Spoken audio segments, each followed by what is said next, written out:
সব থেকে বদমাইশ মহিলা হচ্ছে তোমার মা, সব থেকে বড় অপরাধী হচ্ছে তোমার মা। আর তোমার আব্বার থেকে খারাপ লোক আর এই রংপুর এলাকাতে কেউ নাই। ওই বদমাইশির কারণে আজকে সাজা হচ্ছে। তোমার আব্বা মায়ের একটা দুটো বদমাইশিটা বলি, বলবো? বলি। তোমার মা হচ্ছে এই গ্রামের সব থেকে পর্দানাশীল মহিলা, সব থেকে পর্দানাশীল। জীবনে কোনোদিন কোন পরপুরুষের সামনে তোমার মা মুখ তুলে কথা বলবে না। তুমি যখন পেটে ছিলেন তোমার মা হাসপাতালে গেছে দেখাতে, ডাক্তার বাবু বলেছে পেটের বাচ্চার যা কন্ডিশন তাতে করে বাচ্চা এখনই ডেলিভারি করতে হবে, তাছাড়া বাচ্চা মারা যেতে পারে।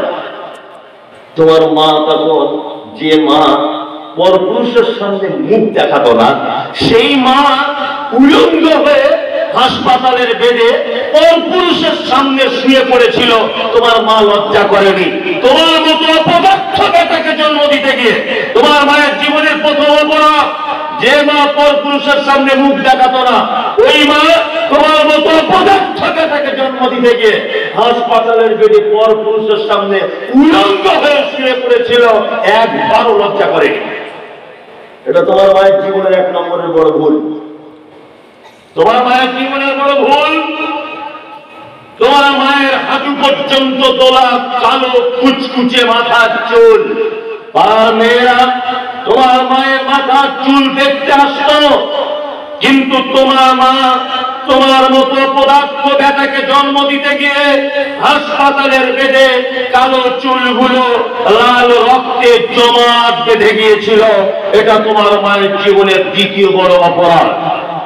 তোমার মায়ের 3 নম্বরের অপরাধ, তোমার মা ছিল তোমার নানার এক বেটি, এত আদরের দুলালি, জীবনে কোনোদিন ইনজেকশন পর্যন্ত দিতে পারত না ভয়ে। বেরেট দিয়ে তোমার মা কোনোদিন হাতের নখ পর্যন্ত কাটতে পারত না। কিন্তু তুমি যখন পেটে ছিলে তোমার মা ডাক্তারের কাছে গেছে, ডাক্তার বাবু বলছে বাচ্চাটা সোজা ভাবে থাকার কথা, পেটের ভিতরে বাচ্চা এইরকম ভাবে লেগে গেছে। তোমার মা তখন ডাক্তার বাবুর পায়ে দুটো জড়িয়ে ধরে বলেছিল, ডাক্তার বাবু আজকে আমার প্রাণের বিনিময় হলেও আপনি আমার বাচ্চাটাকে একটু বাঁচান। ডাক্তার বাবু সেদিন ধারালো ছুরি নিয়ে তোমার মায়ের হাঁসের ডিমের মতো, তোমার মায়ের দেশি মুরগির ডিমের মতো সাদা চকচকে আয়নার মতো পেটটাকে ধারালো অস্ত্র দিয়ে কেটে তোমার মতো অপদার্থ বেটাকে বার করা হয়েছিল। সেই যে তোমার মায়ের সিজার করা, সেই যে তোমার মায়ের পেট মোটা সূচার সুতো দিয়ে সেলাই করা হয়েছিল, আজও পর্যন্ত তোমার মা 85 বছর বয়সে তোমার বাড়ির সিঁড়ির তলার মশারির ভিতরে তার ব্যথা অনুভব করে। তোমার মায়ের এটা জীবনের 3 নম্বরের ভুল। তোমার মায়ের 4 নম্বরের ভুল, চিকিৎসা বিজ্ঞানীরা বলেছে প্রত্যেক বাচ্চা তার মায়ের প্রতিদিন 8 বার করে দুধ পান করে, 1 বার 250 গ্রাম করে দুধ পান করে। কোরআনের ভাষাতে 30 মাস দুধ পান করাতে হয়। 50 টাকা যদি গরুর দুধের কেজি অনুযায়ী মায়ের দুধের যদি কেজি ধরি, তবু একটা মা 90,000 টাকার দুধ পান করায় তার বাচ্চাকে। তোমার মায়ের ভুল অনেক জীবনে রয়েছে। তোমার আব্বাকে জানো তো? তোমার আব্বা হচ্ছে ওই বদমাইশ লোকটা যাকে তুমি এখন বৃদ্ধাশ্রমে দেওয়ার চেষ্টা করছো। তুমি যখন রংপুরের দামি স্কুলে পড়তে, তোমার আব্বার জমি জমা নেই, তোমার আব্বা রিক্সা চালক, তোমার আব্বাই কনকনে শীতে মেন রাস্তার ধারে ঠক ঠক ঠক ঠক করে কাঁপছে, রিক্সাতে বসে পাতলা একটা চাদর গায়ে দিয়ে ঢাকা থেকে নাইট কোচ বাস আসবে একটা, একজন প্যাসেঞ্জারের মাল নামবে, তার বাড়িতে পৌঁছে দিয়ে তোমার আব্বা 200 টাকা পাবে, কাল সকালে তোমার স্কুলের ফিস দিতে হবে। এই কারণে পাতলা চাদর গায়ে ঠক ঠক করে কাঁপা পুরুষ মানুষটা তোমার আব্বা। তোমার আব্বা মানে তোমার আব্বা ঢাকায় রাজমিস্ত্রি কাজ করত।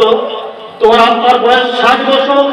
তোমার আব্বার মশলাপাতি বাড়ি সিমেন্ট ইট নিয়ে 2 তলাতে উঠতে পারতো না, তবুও থরথর করে কাঁপতে কাঁপতে উঠতো।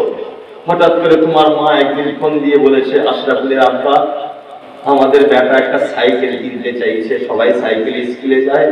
তোমার আব্বা 10টার সময় 50 টাকা করে টিফিন খরচা পেত মালিকের কাছ থেকে। টিফিন খরচাটা জমিয়ে জমিয়ে জমিয়ে জমিয়ে 5,000 টাকা জমা করে তোমার মায়ের বিকাশে পাঠিয়ে দিয়ে বলেছিল এটা আশরাফুলের একটা পুরাতন সাইকেল কিনে দিও। এই অপদার্থ পুরুষটা, এই বদমাইশ পুরুষটা হচ্ছে তোমার বাপ।